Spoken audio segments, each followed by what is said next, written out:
Jangan lupa komen, like, share, dan subscribe. Karena subscribe itu gratis. Salam semua. Cermisnya Bude hari ini adalah pengalaman Bude pribadi. Tapi orang-orang yang ada di dalam cerita ini sudah Bude samarkan. Jadi Bude harap keluarga yang bersangkutan tidak berkecil hati.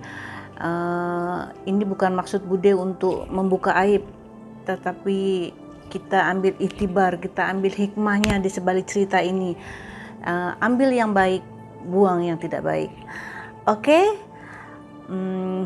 Peran utama Bule Sri ini namanya udah Bude samarkan ya. Jadi Bude nggak pakai nama asli dari Bule Sri ini. Kita sebut aja Bule Sri. Oke, kita mulai ceritanya. Peran utama Bule Sri itu nama samaran ya.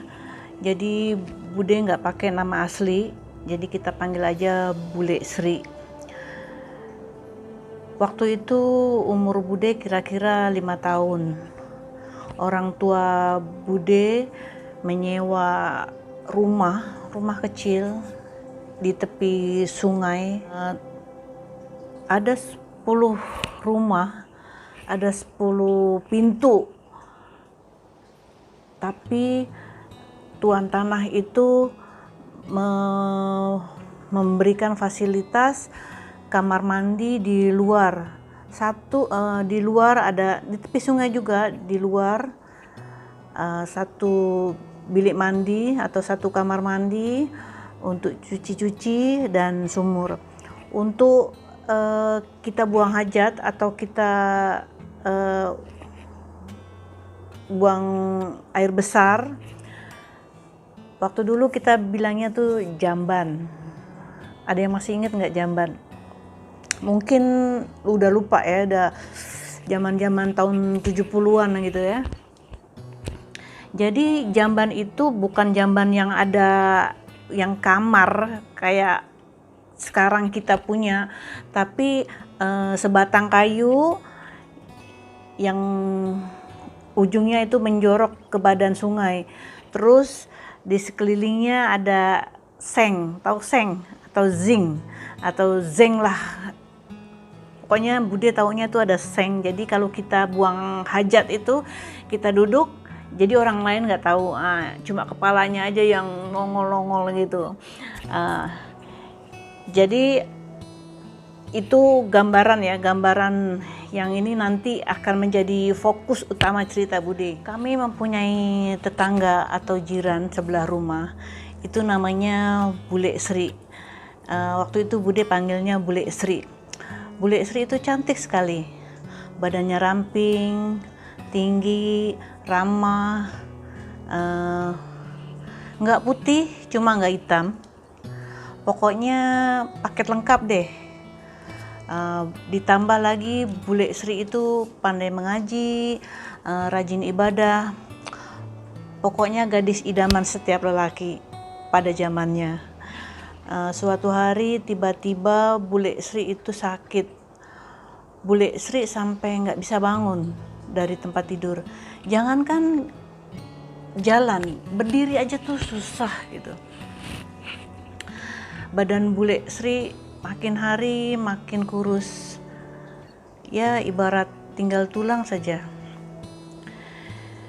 Ibu Bude tuh merasa sedih sekali ngelihatnya ya, karena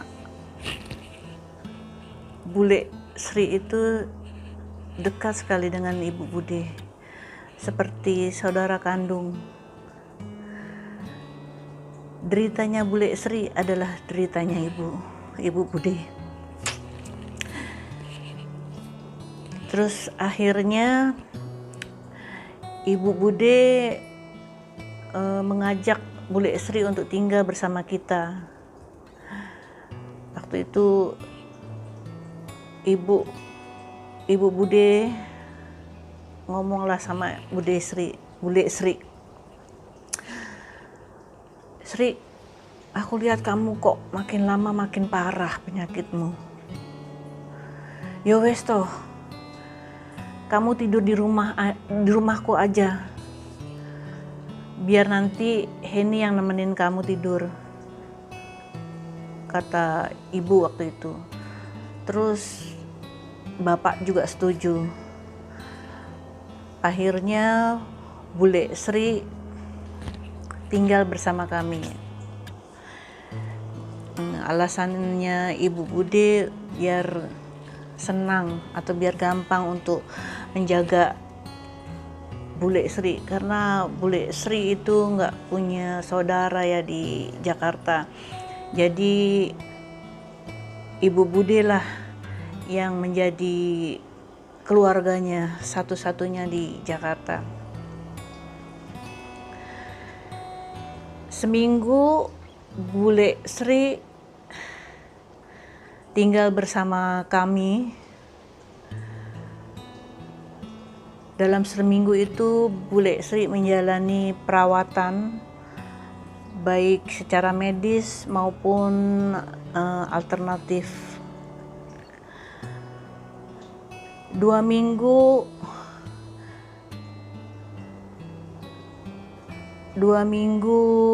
Bule Sri tinggal bersama kami. Suatu hari Bule Sri menjalankan tirakat. Kata ibu tuh puasa putih atau puasa mutih. Bude nggak ngerti lah waktu itu apa itu puasa putih gitu ya. Tapi yang Bude tahu, Bule Sri itu puasa hari yang pertama Bule Sri buka puasanya nasi putih 7 kepal nasi putih, bukan 7 genggam ya, 7 kepal ya, 7 kepal nasi putih, terus dengan air putih 1 gelas belimbing. Masih ingat nggak 1 gelas belimbing? Pokoknya ada gelas putih yang bawahnya tuh berbunga kayak belimbing gitu. Jadi Bude waktu itu bilangnya gelas belimbing. Hari yang pertama itu yang dimakan oleh Bule Sri ya, 7 kepal nasi putih, terus 1 gelas air putih, nasi putih, 1 gelas air putih. Hari yang kedua Bule Sri juga buka puasa dengan hari yang kedua ini Bule Sri makan 6 kepal nasi putih dan 1 gelas air putih. Hari yang ketiga 5 kepal dengan 1 gelas air putih. Seterusnya sampai pada hari yang ke-7 Bule Sri hanya makan 1 kepal nasi putih dan 1 gelas air putih. Itu saja. Sampai kasihan sekali Bule Sri itu ya, badannya kurus, tidak bercahaya, terus terlihat di matanya Bule Sri itu penderitaan yang sangat luar biasa ya. Waktu itu Bude melihat Bule Sri itu makan 1 kepal nasi putih dengan 1 gelas air putih sampai tetesan terakhir yang dia minum itu Bule Sri meneteskan air mata.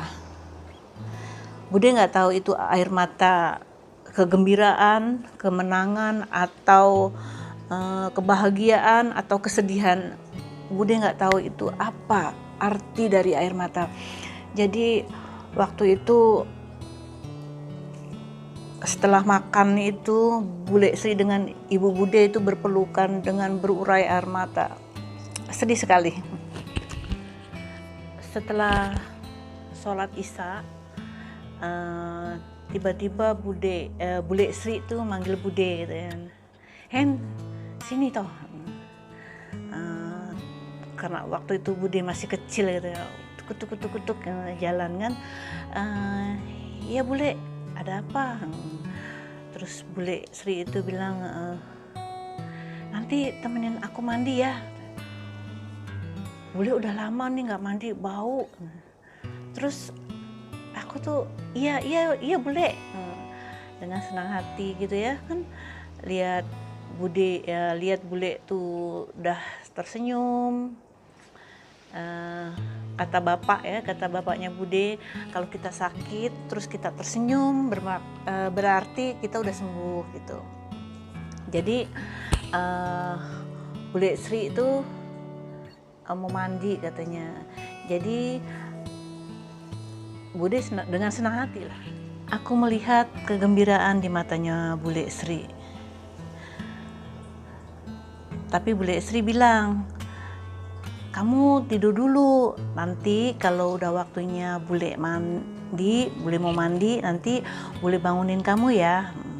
Terus iya Bule, akhirnya aku tidur. Terus Bude kurang ingat ya jam berapa gitu Bule Sri membangunkan Bude. Tapi yang Bude ingat suasananya itu adalah sepi, sunyi. Waktu itu bulan purnama. Jadi waktu kecil, waktu dulu itu bapak selalu bilang ya, bapaknya Bude bilang kalau bulan purnama kita nggak boleh keluar rumah, sebaiknya kita di dalam rumah. Bude nggak tahu apa maksudnya, tapi ya sebagai anak Bude nurut aja apa kata bapak ya. Jadi Bude balik lagi ya ceritanya. Mungkin jam 12 malam atau setelah jam 12 malam Bule Sri itu membangunkan Bude. Jadi Bule Sri mau mandi katanya. Oke. Terus kita keluar rumah gitu ya. Suasananya sepi, sunyi, orang nggak ada keluar rumah. Biasanya itu jangkrik, itu krakrik. Tapi pada malam itu tuh nggak berbunyi gitu, seperti nggak ada kehidupan. Yang Bude ingat saat itu adalah Bule Sri itu bawa ember, bawa baldi gitu. Di dalamnya tuh berisi bunga. Nggak penuh airnya, cuma setengah ember gitu. Mungkin dalam 3 gayung gitu. Jadi Bude dengan Bule Sri itu keluar jalan beriringan. Bude pikir Bule Sri mau mandi di kamar mandi umum. Ternyata Bule Sri menuju ke jamban tadi atau tempat buang hajat tadi. Ya karena Bude masih kecil ya ikut aja gitu, nurut aja gitu ya kan.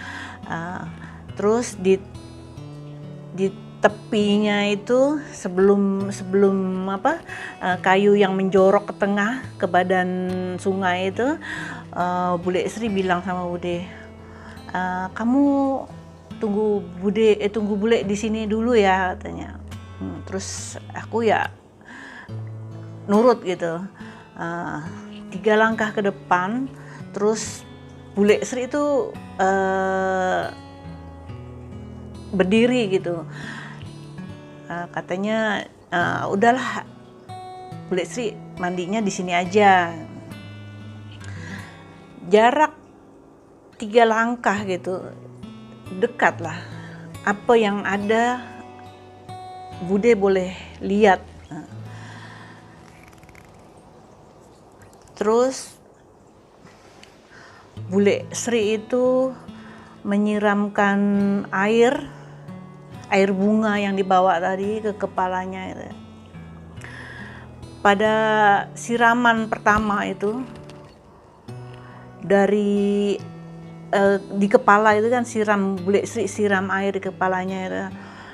Terus tiba-tiba Bude itu lihat dari kepalanya Bule Sri itu, dari ubun-ubunnya itu keluar entah itu makhluk, entah itu benda, pokoknya yang Bude lihat itu benda putih terbang gitu dari atas, dari ubun-ubunnya Bule Sri itu, dengan mengeluarkan suara krak gitu, seperti kesakitan, tapi suaranya seperti katak atau seperti kodok gitu, dengan seperti suara kesakitan gitu.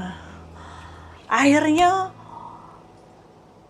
Bude itu teriak gitu, menjerit, "Bapak, Bapak!" Terus Bude lari gitu, ninggalin Bude yang masih di toilet tadi. Jadi Bude lari ke dalam rumah gitu kan. Terus bapak Bude itu peluk gitu, ditenangin Bude gitu kan. Karena Bude waktu itu shock sekali ya, gemetar gitu kan. Selama 3 hari itu Bude merasa takut, merasa gelisah gitu, nangis saja. Setiap lihat Bule Sri itu tuh Bude nangis gitu. Terus pada hari yang ketiga gitu kan, bapaknya Bude itu kan jualan tempe gitu. Habis jualan tempe itu bapaknya Bude tuh belikan Bude kue kesukaan Bude itu namanya kue pancong gitu. Kue pancong mungkin sekarang jarang ya yang jual kue pancong gitu kan. Tapi kalau di Singapura itu ada yang persis gitu, namanya kue gandos gitu ya. Tapi waktu itu zaman Bude dulu masih anak-anak itu namanya kue pancong. Mungkin sekarang masih ada atau sudah tidak ada. Bude udah udah lupa ya.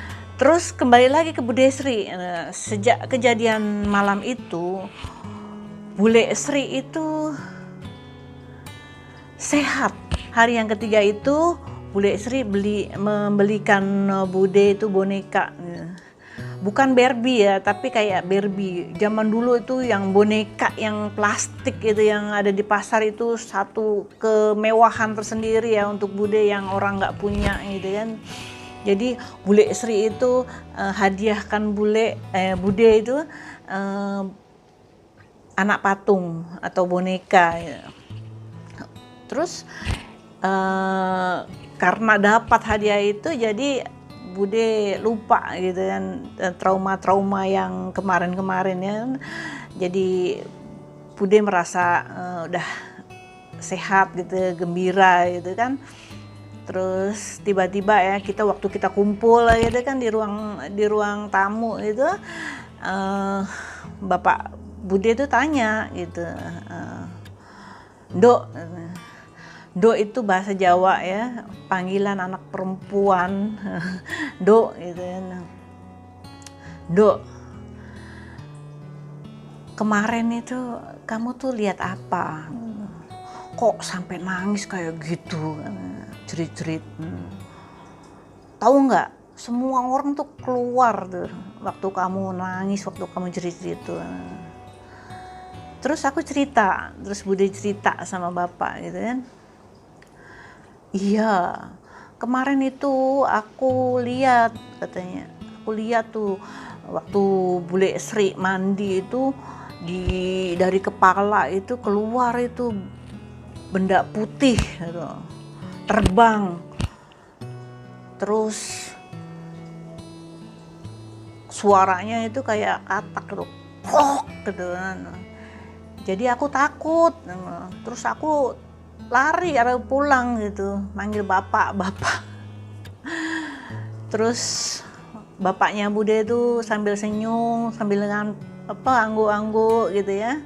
Oh katanya, iya wis metu katanya. Kalau wis metu itu bahasa Jawa itu sudah keluar gitu. Tapi Bude nggak tahu artinya sudah keluar tuh apa yang sudah keluar gitu kan. Setelah kejadian malam itu, yang Bude ingat, Bule Sri menemukan jodohnya. Hingga Bule Sri menghembuskan nafasnya ya. Sekarang Bule Sri itu udah almarhumah ya. Kita doakan semoga Bule Sri tenang di alamnya. Ya, itulah kenangan atau cerita Bude waktu masih kecil ya bersama Bule Sri. Jadi kesimpulannya adalah pelajaran untuk kita juga yang masih hidup, yang masih sehat.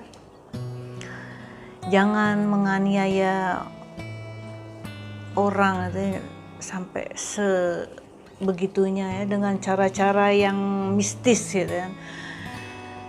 Kalian tahu nggak betapa tersiksanya, betapa menderitanya perasaan orang yang dianiaya ya.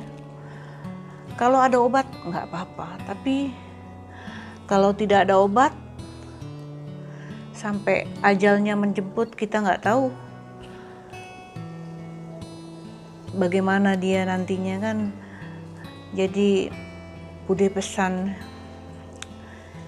janganlah memakai benda-benda yang mistis ya. Terus kita ambil hikmahnya ya. Mungkin usahanya Bude Sri untuk sembuh adalah dengan tirakat.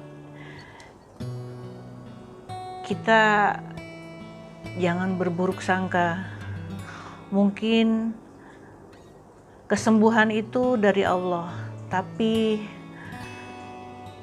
jalannya yang harus dilalui oleh Bule Sri Puasa Mutih. Mungkin itu jalannya, perantaranya.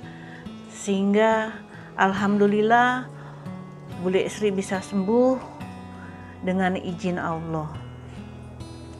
Jadi untuk sayang-sayangnya Bude harap ambil sisi baiknya, ambil hikmahnya, buang jauh-jauh yang tidak baik, yang kalian rasa tidak patut dikerjakan atau dilakukan, buang jauh-jauh ya. Kalau orang Malawi bilang, buang yang keruh, ambil yang jernih. Jadi sekian ceritanya Bude hari ini. Semoga kalian terhibur. Dan akhirnya Bude undur diri. Wassalamualaikum warahmatullahi wabarakatuh.